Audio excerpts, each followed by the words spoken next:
I'm Michael McGinnis, and this is Poetry Before the Storm, sponsored by Nix's Mate. There are many paths to poetry. Walk with us, one line at a time. nixsmate.pub. You could call me an Ishmael. A November of the soul is normal to me.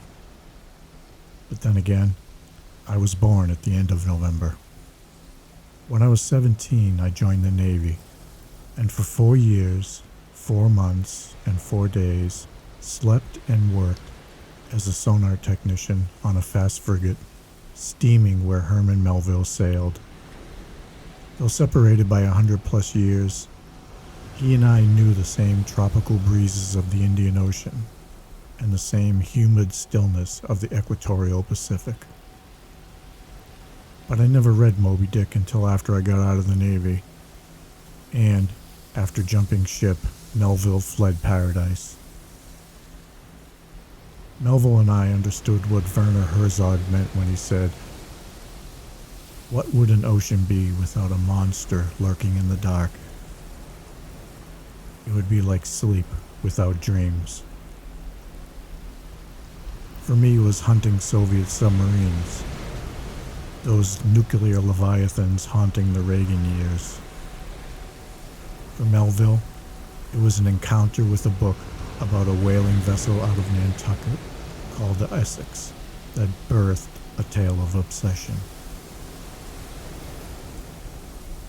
Devon Balwit, whose books We Are Precession Seismograph and Dog Walking in the Shadow of Pyongyang were published by Nix's Mate in 2017 and 2021, respectively, reminds us, with her 2 poems read here, that Moby Dick still resonates even when a person, at first, tries to avoid its luminous monsters, both human and whale, and then succumbs to the language of a story told by an unreliable witness.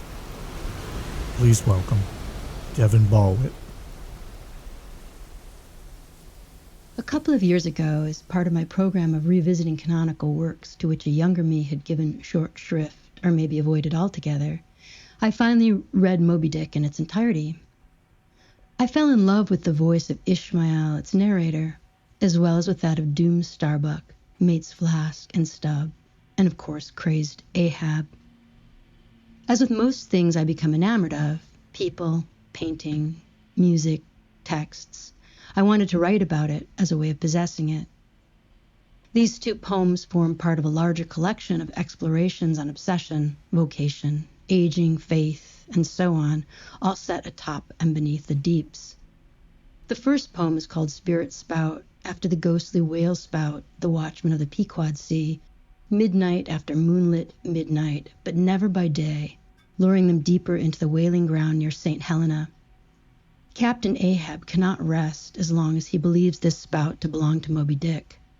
Even amidst a gale, Ahab sleeps upright in his captain's chair, gaze pointing towards the cabin compass. Poor Starbuck sees this and knows himself a doomed man. Spirit Spout. Ahab dozes in his captain's chair, shut eyes fixed fast to the telltale. Even in sleep, he orients himself to the compass of his obsession, following its spirit spout through his dreams, knuckles white to the tiller. Burning blubber lifts a sweet stink to his nostrils, immune to the judgment of his fellows, their sideways glances of scorn or pity. Quiet as a shipboard cat, you circle him round, knife at the ready. One quick cut and all could turn for the nearest port. You'd be in irons, but you'd die aground, be buried in it. You want to crack him like a coconut, drain his brain pan of its white infection. What curse squats upon you, Starbuck, to place you here? There's no praying it free. You've tried. You'll have to play your line to its end. Your hilt hand trembles. The old man mumbles and snores. And why can't Starbuck jump ship or make Ahab see the futility of his mission? That is where destiny comes in.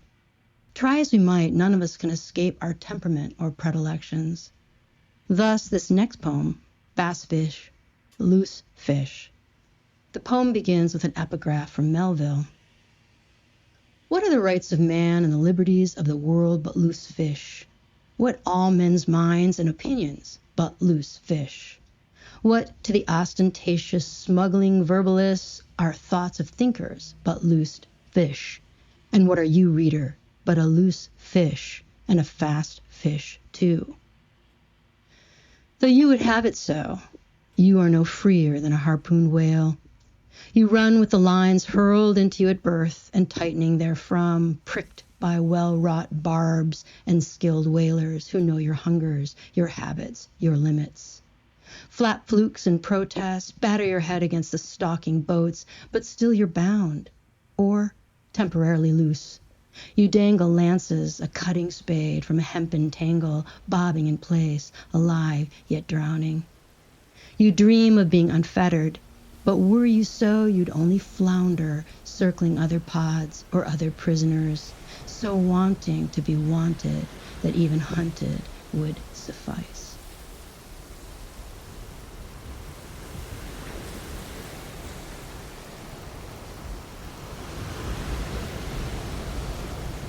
Poetry Before the Storm is a production of Nix's Mate. Nix's Mate, publishing all 26 letters of the alphabet since 2016. Find us at nixsmate.pub.